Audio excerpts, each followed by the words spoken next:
G'day, punters. Welcome to Victims of the Punt. Mark, Shean Mark Rhoden. Boys, how are we? Good, thanks, Dicko. Interesting card of racing on Saturday. Not sure what the weather's going to do.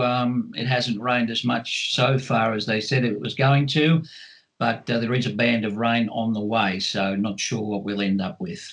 So they're posting a good 4 at the moment. The rail's in the true. Well, they post a good 4 if it was a heavy 11. Sometimes I think, I don't know. They've broken 3 track records this week, but the track still hasn't been better than a 4, apparently. Mark Rhoden, anything to add there? No. I suppose sometimes in Sydney when you've got that sort of subtropical climate and it's humid and there's storms around, it's pretty localised rain and it looks like I've missed so far. This happened a few weeks ago at Randwick too when it missed, but I will just play it as it lies. On this week's show, we're going to kick through races 2 all the way through to 8. Boys, it's a big day's racing. Like it's a historic sort of day's racing, traditional day's racing in Sydney. Over the years, has there been any lessons you've learnt from these bigger days that you think you may be able to share with a punter at home? I think in the olden days at Rosehill here, there was a lot of track bias. So I think that was one thing that I used to focus on from this Rosehill meeting, certainly going to Randwick, looking for different race shapes for horses that would be better suited at Randwick rather than Rosehill. Probably doesn't work out as much nowadays, but that's what I used to focus on anyway. I suppose when you get to this, we're getting towards the real pointy end of the carnival. Some horses will be set for races on this day and others will still have targets a couple of weeks away. It's just a general point I tend to look for. And how do you sort of gauge that? You're just looking at habits, patterns for the bigger stables? Yeah, just an idea you might have of the horse, or the trainer, yeah. Overall, this meeting, when you've done the form, do we love it? Are we keen to get there and bet, or is it a bit of a so-so meeting? Well, I think the Coolmore's always a bit of a pin job. Apart from that, look, some races you can have a bet in for sure, I think. Yeah, I quite like it. It's always scary. Sorry? I quite like it, which is always scary. That's good. All right, let's kick off in the Magic Night Stakes, 1,200 metres race 2, Group 3 for the fillies.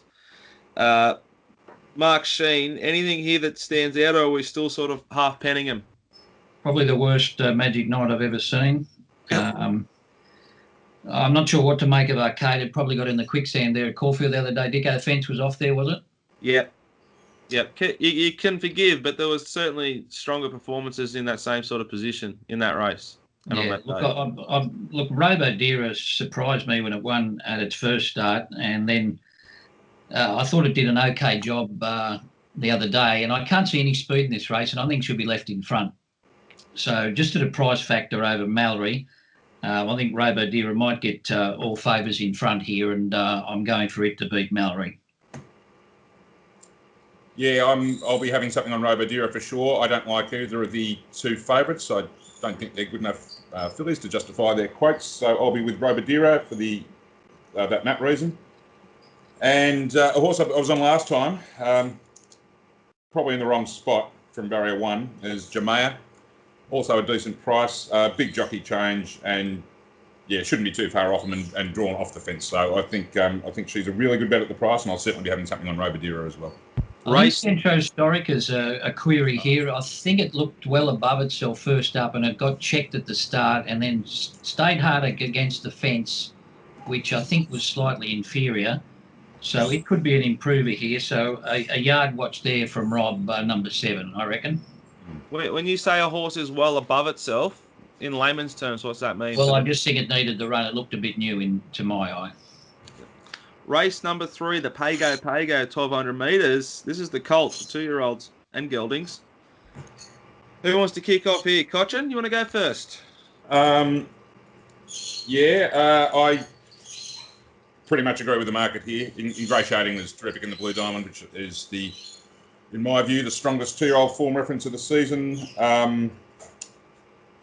We have Halal, who's got a bit of a rap on him. He's put the writing on the wall, both runs so far. And what are we left with then? Shakiro, who I think is I think he half gave himself up last time. I don't think he's. I think it was a very weak edition of the Magic Millions that he won this year. Not too keen on him. Probably having a complete dream. Interested at only if it's absolutely huge odds. Number 9 Converge, who I think looks the leader in, and away from Ingratiating, I don't think it's. And Halal, I don't think it's a hugely strong race and could be a place chance at massive odds. But Ingratiating, I think, is the clear top pick, but also it's right price. Is that a lead into how you guys think the track might be playing on Saturday early on, sort of want to be on speed? I don't think it'll be fence, but I think on pace, especially in the hairpin bend races, the sprint race at Rosehill is always a plus. You really don't want to be getting too far back. What do you say about Ingratiating on looks, Dicko? Nice horse, walks well. Has been up a little bit of time now,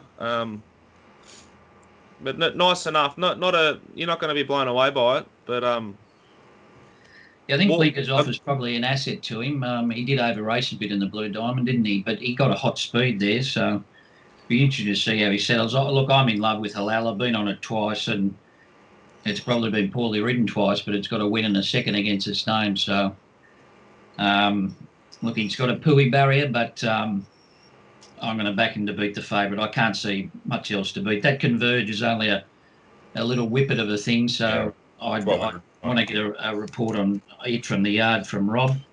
Away from that, I don't think they're much chop. Righto, 2,000 metres is race 4 to Group 3, the Sky High Stakes. Can Avon Fury knock off Colette? You right, mate? You've been on the drink early, or what? I thought you were going to ask, can Avon Fury complete the course? I thought that was going to be a question. But, I'll just say a little peek at the little Bo Peep, and there's a little bit of like sort of blue there on the puntingform.com.au data. Yeah, there is, and that was in infinitely lower grade. So, look, now you've mentioned it, you'll have to have $5 on it because it's going to be about 400 to 1, but don't hold your breath. Yeah, but the answer's no. Okay. Yeah. Thanks, guys. Mark, Shane, how are we betting then? Colette just wins here. If the rain does come, probably makes it a better thing. Mustaji is the only other thing I could entertain in the race, would be a cup of tea race for me. Yeah, she does look a class above them. The one tiny thing I found, and you certainly wouldn't back this horse to beat Colette on their recent meetings, but Toffee Tongue, third up last time, got beaten a lip by Very Elegant at Turnbull. So if she's an out-and-out third up specialist out to this trip, she could be the danger. But you'd be pretty brave to bet against that. Toffee Tongue was utterly blessed in run. I remember this very, very well because it jumped well, and instead of settling like last offence, it might have been coughing all three back. So I had a fair crack at it instantly at like 50. So it still hurts that race. Very Elegant might have trucked sort of 3 wide with cover. So, and that's Colette form. So yeah. Anyway, race 5, 1,100 metres, Group 3. McCarten Stakes, boys. Jungle Edge. He needs the rain, Mark Shean, but he's probably not going to get it by the sounds. Well, he might get some. I think the rain holds the key to this race. I think Wonderbar, if it's wet, will be very hard to beat. If the track isn't too bad, if it's only dead at the worst, I think California Zimbol the one to beat. I've really liked her trials. Admittedly, she's a little bit better second up, but she's gone well enough first up in the past. I think 1,100 metres at Rosehill will suit her. So I'm sitting on the fence a little bit, but dead track California Zimbol. If it's any worse than that, I'll be on Wonderbar. Yeah, I wanted to be around Wonderbar as favourite, just on the grounds that she might get a bit too far back over 1,100 metres, I thought. She's nicely weighted, and she does have an exceptional turn of foot, and any rain would be a huge plus. But just on the racing style, I thought she might be a shade of unders. I want to back Order of Command. Up from Victoria. Hang on, just let me. Here's a tip. Yeah. Whatever Rob or anyone says about this horse, just ignore. It is the biggest head fuck of a horse you've ever seen in the mounting yard. It can look like gross, woolly, fat, sweating it, and then it'll win, and then it'll walk great, glowing in the coat, and it'll go awful. But then it'll walk well, glowing in the coat, and win. There's no guide to this horse from the yard. All right, we'll just ignore that.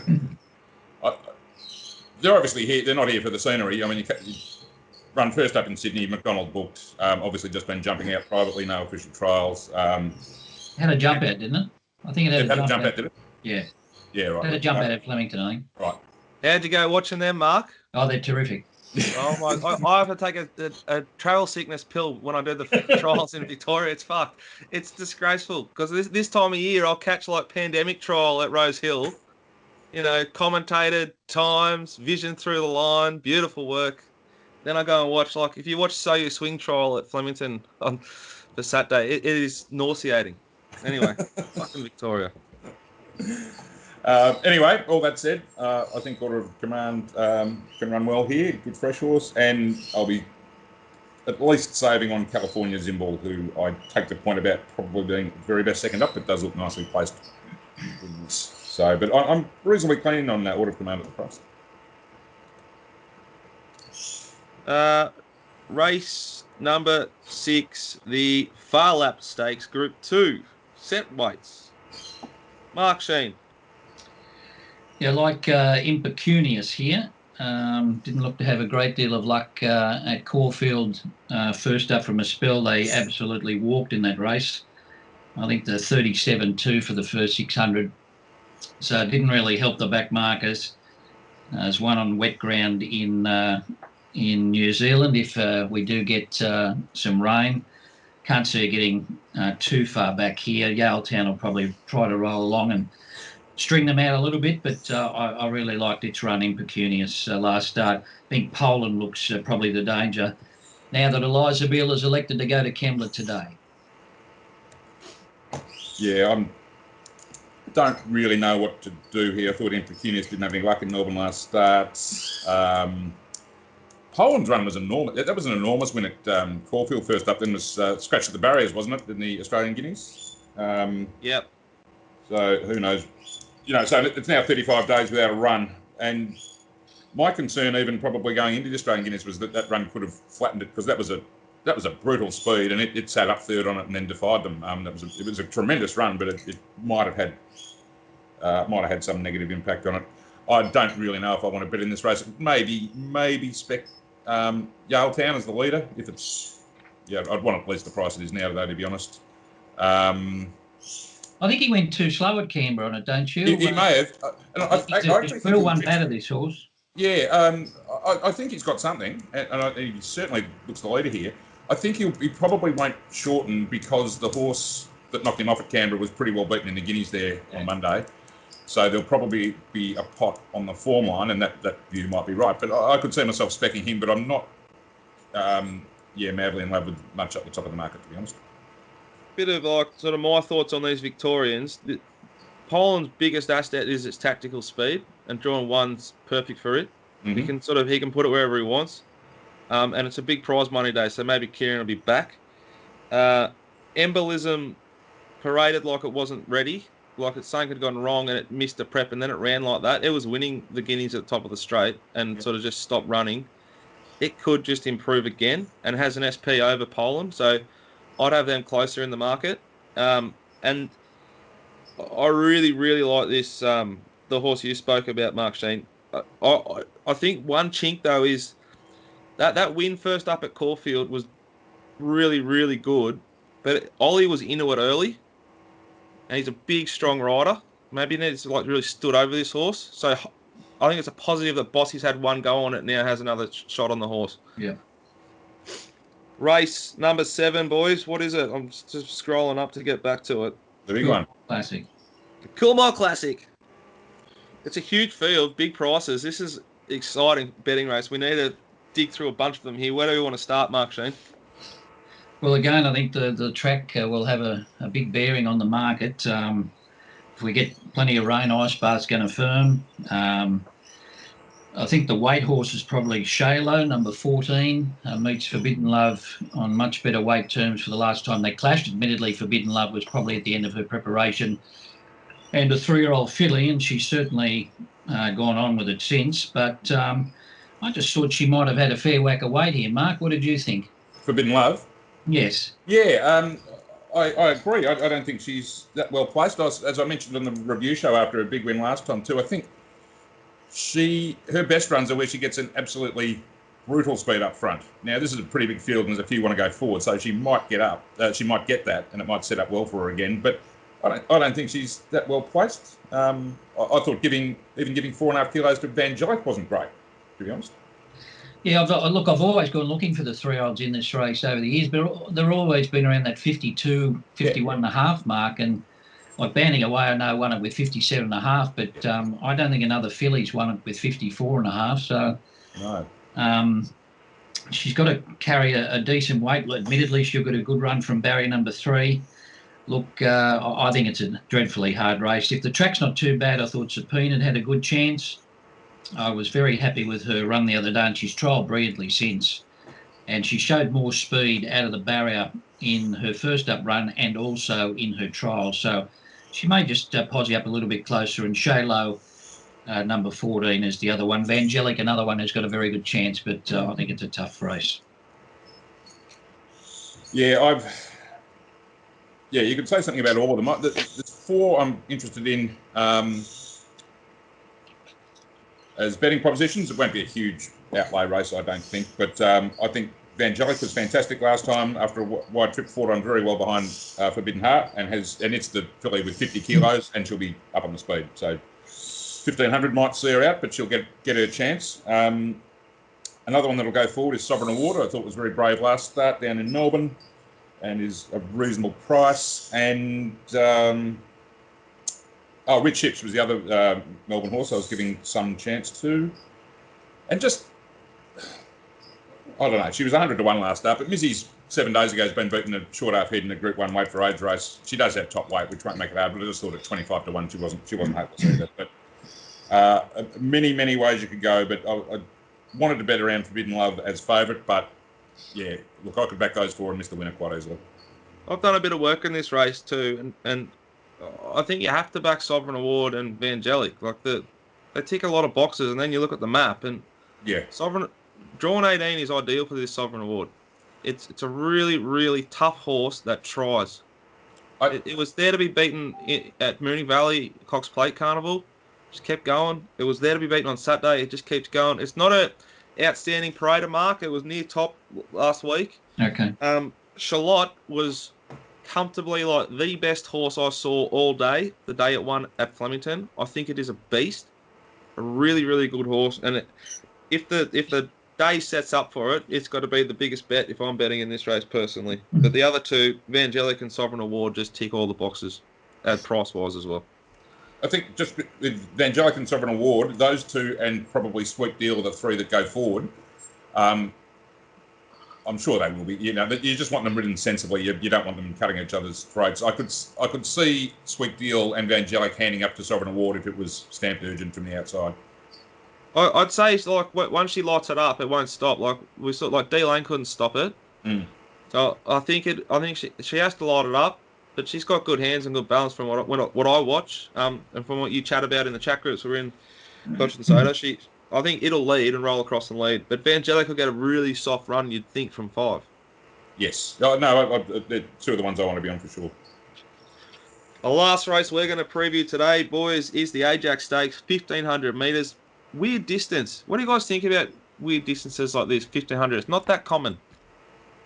Well, it is at Rosehill. That's its sort of milestone. So we're used to it up here, mate. So there you go, Munners. I'm not, but they are. That's all that matters. So 1,500 metres, Group 2. Mark Shean. I've been looking at her for 60 years. Yeah, it's like even 1,800 metres down here. It's not that common a trip. So you sort of, if you go back through your betting, you find that you're just throwing money away over these 800 metres for me down here. And I was thinking 1,500 up there, but obviously not. You don't like your patterns being disturbed, do you? It's your...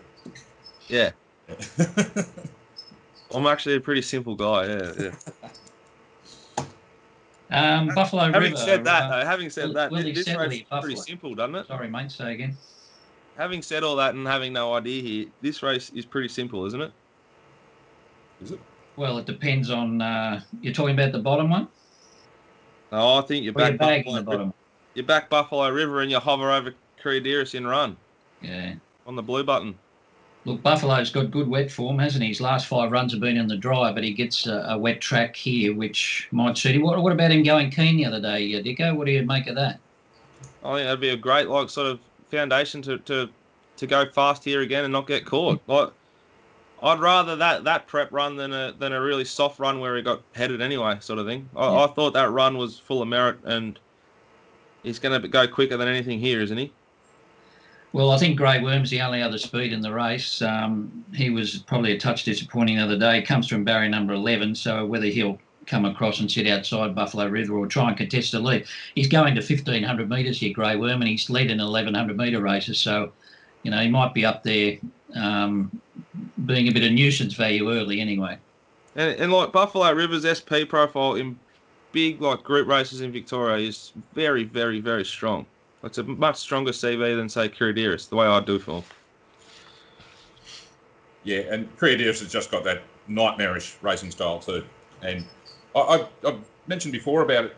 I just wonder whether the camp have just marked its card that it has to be ridden absolutely, absolutely stone cold, and whether they won't even make some use of barrier 1 here. If they do, I see no reason why it couldn't be 5th or 6th on the fence, but I just don't know whether they want to ride it that way. Yeah. Yeah, I'm with you. I like Buffalo River. Not a massive price. I mean, with 6-4 Kiradiris, I thought might get a little bit better about Buffalo River, but I think it's probably still a bet. I Am Superman's good second up. Was very good up when he came to Sydney, second up last time. And I'll spew if it wins. I'll absolutely spew. Yeah, it's double figure odds. I could see myself not losing on it. And the other one, I think he's poorly weighted. Think it over, but I mean, Rob said it was the one horse in the race that couldn't win first up, and up it goes at 40s at a totally unsuitable 1,300. So there's a good chance he's come back better. He's come back a better horse this prep. He's going for the Doncaster. As I said, I think 58 kilos in this class is not good. But he'll map all right again, and I think he can run well. Whether he can give weight to Buffalo River and give him a start and beating, I don't know. But what I'm trying to say is I think he's come back really well. Yeah, I think track pattern and how wet the track is will be a major factor of this race. I'd prefer to be on Buffalo River at this stage. Kiradiris will get back along the rail, and we'll need them to spread right out and need a bit of luck to get through. So I think Buffalo's going to be in the right spot, 7 from 11. I think again, the wet track is a worry for I Am Superman. He looks to me like he needs the dry, and I think Rock's very much in the same boat. He has won on wet ground, but he's much better on top of the ground. Well, what do you guys make of I Am Superman first up? It was 3 wide cast. It was a disgraceful ride, but he still he went there to sort of compete and just sort of faded a bit. Yeah, well, he was in an awful spot though, wasn't he? Yeah, it was complete torture to watch when you're on. And they went so slow as well, though. So he's sort of entitled to finish off a bit stronger, I thought. Anyway, boys, best and a value bet, please. Then I'll let you go. Okay, I thought Bound to Win had run well in the last, with a disclaimer there from barrier number 1 if the fence is off by the last. But I thought she did a remarkable job there first up. Her trials this time have been a lot better than last preparation. She ran right up to them the other day there. Lena's Hero was another good run in the same race, so he's a watch. But I think Bound to Win will be hard to beat. Away from that, if the track is okay, I like California Zimbal. So that's race 9, number 14, Bound to Win punters. Mark Rhoden, what do you got for us? I am keen to bet in the fillies race 2. Had a 2-horse play in the 2-year-old last week and got the money with Animo, and I think one of Robadira of Jamea can knock off the 2 more fancied fillies there. And you've talked me into this. Best value will make Sovereign Award in the Coolmore 20-1. I think each way, if you're an each way punter, you're going to be probably biting your fingernails in the last 50, but you're going to be there or thereabouts. Yeah, get a run for your money. Righto, boys. That was a pleasure. Thank you very much. We've got many mail from our man Rob Scurry all day long at Rosehill, 9 races, and Mark Rhoden. You'll be given race by race at Rosehill. And Kembla today. Puppy, so where else will you be betting? Kembla today, Kembla Range Classic Day, the fillies race, and Gosford Provincial Championships tomorrow as well. So full dance card. Very excited about that programming. Yes, very. Righto, boys. Till Monday. Go well. Thanks a lot, guys.